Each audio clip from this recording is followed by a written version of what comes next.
কোন ধরনের ভয়ঙ্কর মেসেজ দিচ্ছে সমাজকে। আমাদের সঙ্গে আলোচনায় যুক্ত রয়েছেন সিনিয়র সাংবাদিক, ফিনান্সিয়াল পোস্টের সম্পাদক M A Aziz. M A Aziz, আপনাকে আমরা স্বাগত জানাচ্ছি। এবং যে ধন্যবাদ। বিষয়টি ভাইরাল হয়েছে 35 মিনিটের ভিডিও, জানে আলম অপুর স্বীকারোক্তি, আপনি বিষয়টিকে কিভাবে দেখবেন?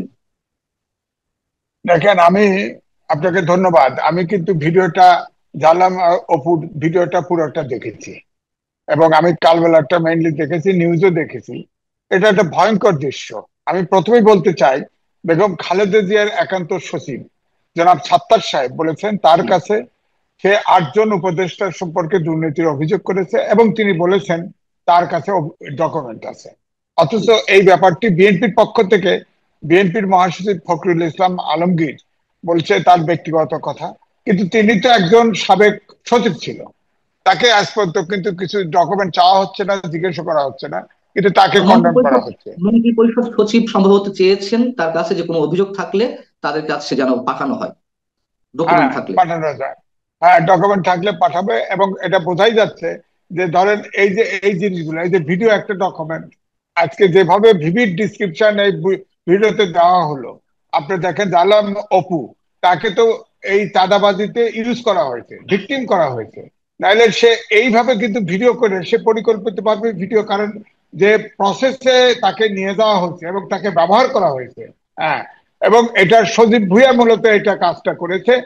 এবং এখন যা এই ভিডিও বেরোনোর পরে এবং 4জন যে অপুর সাথে যে এখন রিমান্ডে আছে, 10 দিন রিমান্ডে, সেটাও বলছে তারাও নির্দোষ, তাদেরকেও আমার মতেই ব্যবহার করা হয়েছে। সুতরাং এখন সজীব ভুঁইয়াকে রিমান্ডে নেই, গ্রেপ্তার করুক। উপদেষ্টা হলে আইনে তো গ্রেপ্তার করা কোনো অসুবিধা নাই, তাকে গ্রেপ্তার করুক। এবং আমার কাছে মনে হয়েছে যে বেগম খালেদা জিয়ার যে একান্ত সচিব যে অভিযোগগুলো করেছেন 8জনের উপদেষ্টা দুর্নীতির সাথে জড়িত, কথা তো ঠিক আজকে মনে হচ্ছে। কারণ আমরা তো জানি, নিজেরাও জানি কে কে ফ্রি স্টাইল চাঁদাবাজি করছে এবং শত শত কোটি টাকার, হাজার কোটি টাকার মালিক হয়েছে। হ্যাঁ, আমরা তো জানি। তাদের অ্যাকাউন্ট তো করুক না। আমি বলতে চাই যে সকল উপদেষ্টার আপনার তদন্ত হওয়া উচিত, একদম টপ টু বটম, প্রধান উপদেষ্টা সহ। খালি টাকা চাঁদাবাজি করলে কিন্তু দুর্নীতি হয় না। প্রধান উপদেষ্টাও কিন্তু দুর্নীতির অভিযোগে অভিযুক্ত হবেন, কারণ তিনিও তো কোনো অনেকগুলো বেনিফিট নিয়েছেন। গ্রামীণ ব্যাংকের 400-600 কোটি টাকা কিভাবে মওকুফ করলেন, গ্রামীণ ফোনের 4000 কোটি টাকা কিভাবে মওকুফ করলেন, কিভাবে তিনি, তার 6 মাসের জেল ছিল, 3টা দুর্নীতি মামলা ছিল, সেগুলো প্রত্যাহার করেছেন।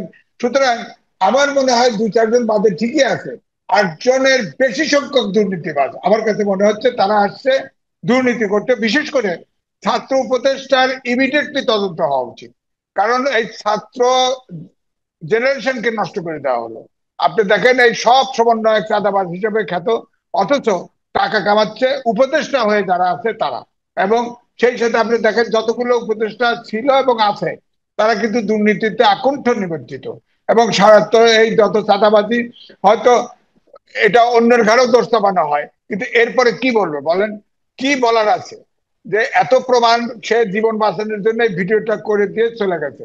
এবং সোজা কথা নাকি, আপনি ধরেন 35 মিনিটের ভিডিও করে ছেড়ে দিয়ে গেছে, তাকে এখন কিভাবে আর তো জনগণ। আপনার কাছে এই ভিডিও সম্পর্কে কি কোনো ধরনের কোনো কনফিউশনের জায়গা আছে?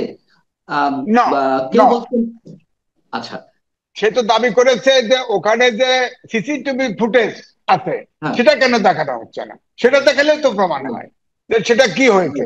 তো সুতরাং তার বক্তব্য তো, আমার কথা হচ্ছে শুধু ভিডিও ফুটেজটা, ইয়ার ভিডিও, সে তো সিসিটিভি ফুটেজের কথা বলতেছে, ওখানে সব প্রমাণ আছে। এবং ডিসি এসি কে, পুলিশের ডিসি এসি কে সাথে নিয়ে, এবং তারা রীতিমতো ফরমাল অবস্থায় তারা চাঁদাবাজি। চলে গেছে ওই বাসা থেকে চাঁদাবাজির জন্য, ফরমালি। তো সুতরাং এটা তো, আমি বলবো যে এই চাঁদাবাজির ঘটনা তো নূতন মোড় নিয়েছে এবং এটা তদন্ত হওয়া উচিত। এবং আমার মনে হয় পুলিশের তদন্ত না, পিবিআই অথবা অন্য কোনো প্রতিষ্ঠান দিয়ে তদন্ত হওয়া উচিত, কারণ এটা সাংঘাতিক ক্রাইম এবং বড় ধরনের আলোচিত ক্রাইম। এবং আরো উপদেষ্টা যারা চাঁদাবাজির সম্পর্কে জনশ্রুতি আছে তাদেরও তদন্ত হওয়া উচিত, তারাও সতর্ক করে, তাদের অ্যাকাউন্ট থেকে শুরু করে সব তদন্ত হওয়া উচিত। নাহলে এই ছাত্ররা যে চাঁদাবাজ, আপনি চিন্তা করেন 52 সাল থেকে সব আন্দোলনে ছাত্র হকবাকে ছিল, এই ছাত্রদেরকে এত বিতর্কিত হয়ে গেছে। এবং ডক্টর মোহাম্মদ ইউনূস এই ক্লাস 8 থেকে মাস্টার পর্যন্ত এই ছাত্রদের এই জেনারেশন নষ্ট করে দিচ্ছে। এই জেনারেশনের ডাকে, ছাত্রদের ডাকে আর কোনো আন্দোলন এই দেশে হবে না, তাদের আর বিশ্বাস করবে না, কারণ সব চাঁদাবাজ হিসেবে খ্যাত হয়ে গেছে এবং চাঁদাবাজ আচ্ছা, শুরু করছে তারা। বলেন। এই বিষয়টিকে আপনি মানে মানে এই যে ন্যাক্কারজনক ঘটনাটি, দুর্নীতি হয় সাবেক সরকারের, অনেক সরকারের মন্ত্রীরা দুর্নীতিতে জড়িয়েছেন, আমলারা দুর্নীতিতে জড়িয়েছেন, এগুলো নিয়ে নতুন করে আলোচনা কিছু নেই, এগুলো আমরা জানি। কিন্তু একজন উপদেষ্টা, মন্ত্রী পদমর্যাদা একজন ব্যক্তি, তিনি দুর্নীতি করেন, সেটা নিয়ে আলোচনা হতেই পারে, সমালোচনা হবে। কিন্তু চাঁদাবাজির জন্য রাত 4টায় একজন মন্ত্রী মোটরসাইকেল নিয়ে নেমে যাবে ডিরেকশন দেওয়ার জন্য, যারা অপারেশন করবে তাদেরকে, এটি আমরা কিভাবে ব্যাখ্যা করব? মানে এর ব্যাখ্যার জায়গাটি না কোথায়? না, এখন আমি এটার জন্য উপদেষ্টা পরিষদের প্রধান, চিফ অ্যাডভাইজার, প্রধান উপদেষ্টার কাছে জবাবদিহি চাইবো, কারণ দেশের মালিক কিন্তু আমি। ওনারা জি। দেশে আমাদের প্রতিনিধি হিসাবে ওনারা দায়িত্ব নিচ্ছেন দেশ পরিচালনার জন্য। এইভাবে তার একজন উপদেষ্টা মোটরসাইকেল নিয়ে গুলশানে উপস্থিত থেকে বাহিনী পাঠে মব তৈরি করে, এবং ডিসি এসি পুলিশের নিয়ে মব তৈরি করে ফরমালি এই চাঁদাবাজিটা করলো প্রশাসনকে ব্যবহার করে। সুতরাং তার তো কঠিন বিচার হওয়া উচিত। এবং শুধু সে তাই না, আমরা তো আগে শুনেছি তার বাবাও কন্ট্রাক্টরি করে দিছে, করে অমক করে তমক করে, তার বাবার সম্পর্কেও অনেক কিছু। সে নাকি তার জি। এলাকায় বাপেও তাদের উপদেষ্টার মতো ব্যবহার তার। সুতরাং এগুলো তো খতিয়ে দেখা উচিত। যেসব ছাত্র উপদেষ্টা 3 জন হয়েছে, আমি মনে করি 3 জন তো অবশ্যই করা উচিত।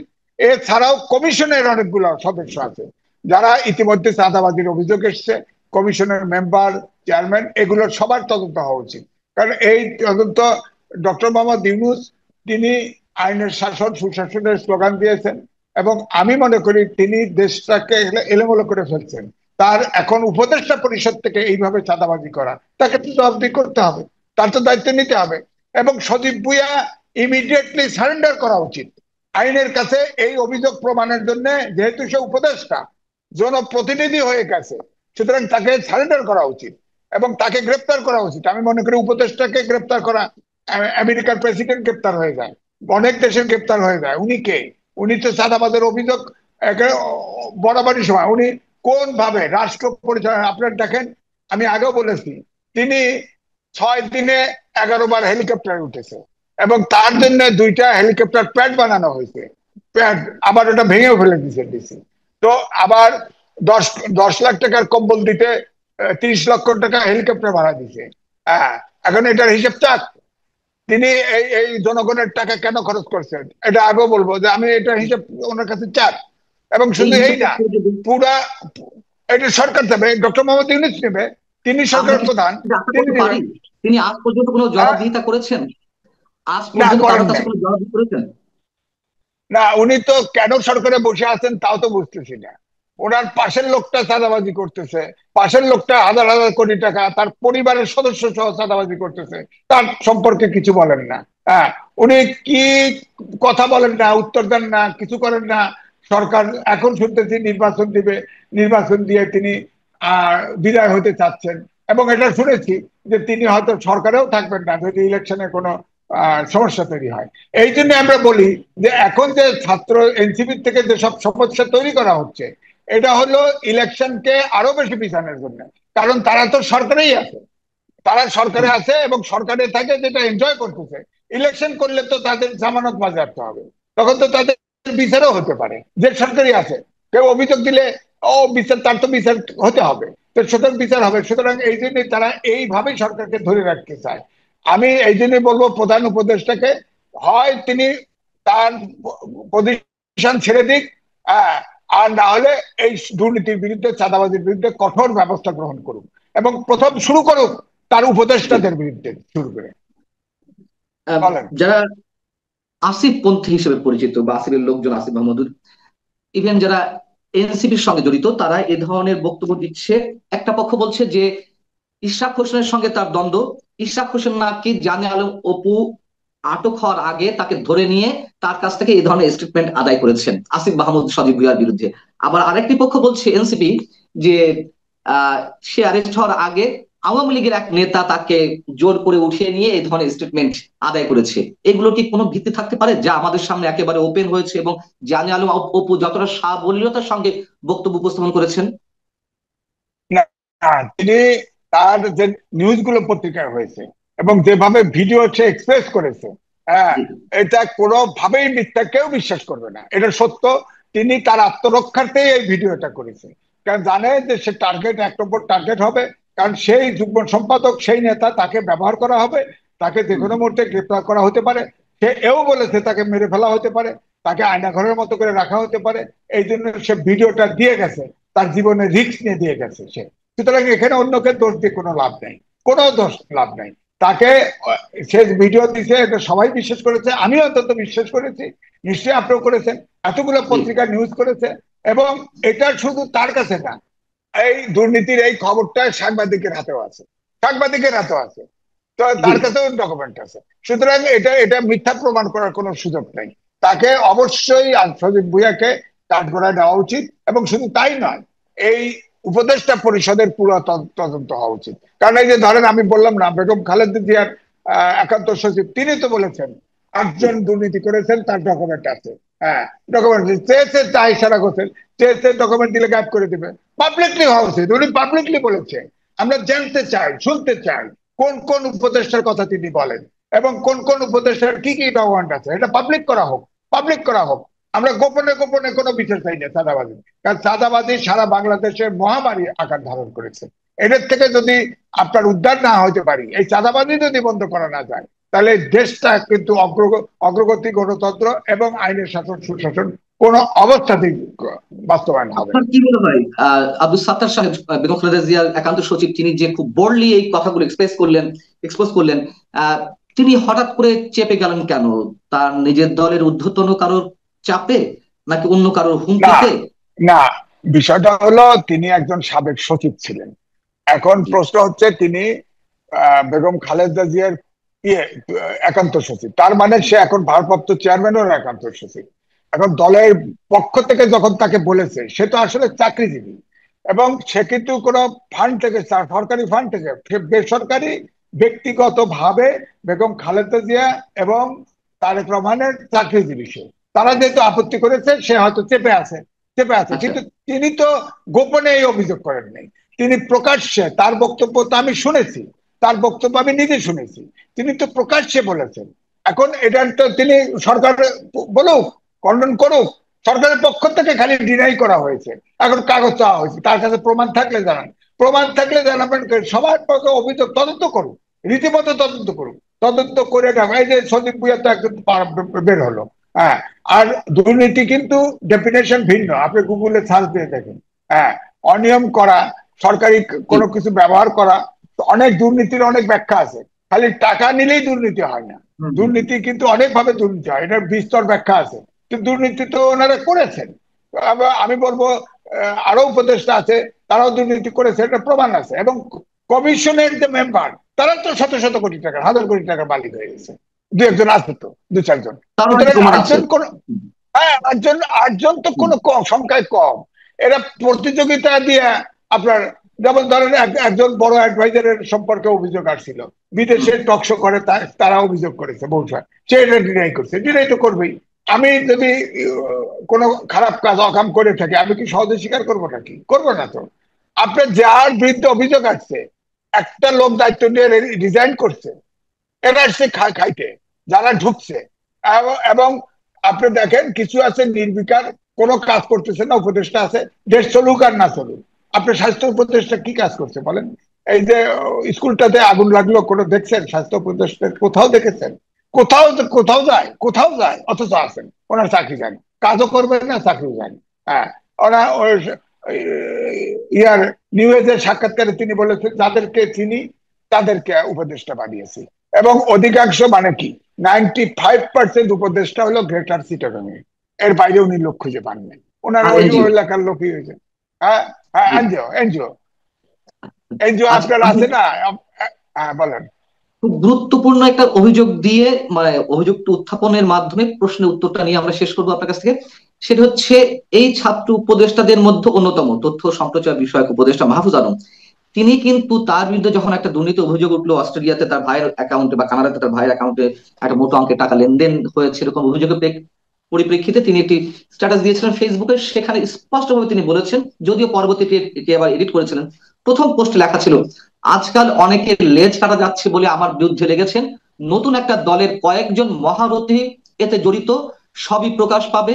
একটা সার্কেলে প্রায় সবাই দুর্নীতিগ্রস্ত, কিন্তু একজন কোনো টাকা ধরছেন না, এটা কার সহ্য হবে? নিজের কথা বলছেন। এবং নতুন দল মানে হ্যাঁ, এনসিপি কে তিনি উল্লেখ করেছেন স্পষ্টভাবে। এবং হ্যাঁ। এনসিপি আসিফ মাহমুদ, এই যে উপদেষ্টার মধ্য থেকেই তিনি অভিযোগ করছেন, আর কি প্রমাণ লাগবে আমাদের সামনে, আপনি কি না, বলবেন? না, তার তার এই কথাই তো প্রমাণ দেয়। তো সেই তো সাক্ষ্য দিচ্ছে, সেই তো সাক্ষ্য দিচ্ছে। তারপরে আমার বক্তব্য হচ্ছে, ইমিডিয়েটলি ডক্টর মোহাম্মদ ইউনূস এই ছাত্রদের পক্ষ থেকে, এনসিপির পক্ষ থেকে যে কয়েকজন উপদেষ্টা এখনো আছে এবং ছিল, হ্যাঁ, সবাইকে বের করে দিয়ে তাদের তদন্ত করা উচিত, তাদের কাঠগড়ায় নিয়ে আসা উচিত। কারণ এই ছাত্র সমাজকে বাঁচানো উচিত। এই ছাত্র সমাজটা ধ্বংস করে দিল। আর যদি না করেন, করবেন না আমরা জানি, না করলে কি হ্যাঁ, হবে? না করলে নির্বাচন হবে, আপনারও অধিকার থাকবে, আপনার দেশের মালিক, আমারও অধিকার থাকবে, এরকম অনেকেরই অধিকার থাকবে, ঠিকই দুর্নীতির অভিযোগ দাঁড়াবে এবং তাদের কাঠগড়ায় দাঁড়াতেই হবে, বিচার হতেই হবে। এবং এই দেশে দুর্নীতির দায়ে কঠিন আইন হওয়া উচিত, সেটা করছে না। অনেক আইন সংস্কার করে, কিন্তু দুর্নীতি যে একটা বড় ব্যাধি হয়ে গেছে সমাজে, এই আইনটা কিন্তু কঠোর হয় না। আমি তো মনে করি দুর্নীতি যারা করবে তাদের ক্যাপিটাল পানিশমেন্ট হওয়া উচিত। সমাজের সবচেয়ে আপনি দেখেন, ওই আগে ওই অ্যাসিড ছুটতো, মেয়েদের মুখে অ্যাসিড ছুঁড়ে আইন করা হয়েছে, মৃত্যুদণ্ড। অ্যাসিড, এখন কিন্তু অ্যাসিডের গল্প শোনেনি না। ঠিক দুর্নীতির ব্যাপারে এই ক্যাপিটাল পানিশমেন্ট তৈরি করেন, আইন করেন, আপনি দেখবেন দুর্নীতি অনেক অটোমেটিক কমে আসবে। এবং এই সজীব বইয়ের ধরা খাবে, তারও ফাঁসি হবে, তারও ফাঁসি হবে। এবং আপনি যে বললেন আইন তথ্য উপদেষ্টা, তিনি যে বক্তব্যটা দিয়েছে, ওনাকেও গ্রেপ্তার করেন, গ্রেপ্তার করে বলেন কে কে এই সার্কেলটা, কে কে, এবং ওনার অ্যাকাউন্ট, তার ভাইয়ের অ্যাকাউন্ট। আপনার আওয়ামী লীগের আহ, ওই ইয়ার ল্যান্ড উপ উপ প্রতিমন্ত্রী যে লন্ডনের 3,500 হুম, ইয়ে বার করতে পারেন, তো আপনি সাইফুজ্জামান দিয়ে যাবে। ফ্ল্যাট, হ্যাঁ, সাইফুজ্জামানের বার করতে পারেন, কেন এই উপদেষ্টাদের বার করতে পারেন না? হ্যাঁ, তারা তো টাকা নেওয়া হয়ে গেছে, আপনার চোখের সামনে দিয়ে টাকা হয়ে গেছে, তার এপিএস রা টাকার মালিক হয়ে গেছে, শত শত কোটি টাকা। বেরোয়েছে না একবার, ধরা পড়ছে না একবার, যে এপিএস দের কি হয়েছে বলেন, বলেন কি হয়েছে? আপনার দুইজন এপিএস ধরা পড়েছে টাকা। উপদেষ্টা যদি টাকার অংশ না নেয়, একজন এপিএস কোনোদিন টাকা মারতে পারে বলেন? কেমন উপদেষ্টা? সে তো অযোগ্য। সেই উপদেষ্টা তো সাথে সাথে রিজাইন করা উচিত ছিল, অথবা সেই উপদেষ্টাকে অবশ্যই ডক্টর মোহাম্মদ ইউনূস বাদ দিয়ে দেওয়া উচিত ছিল।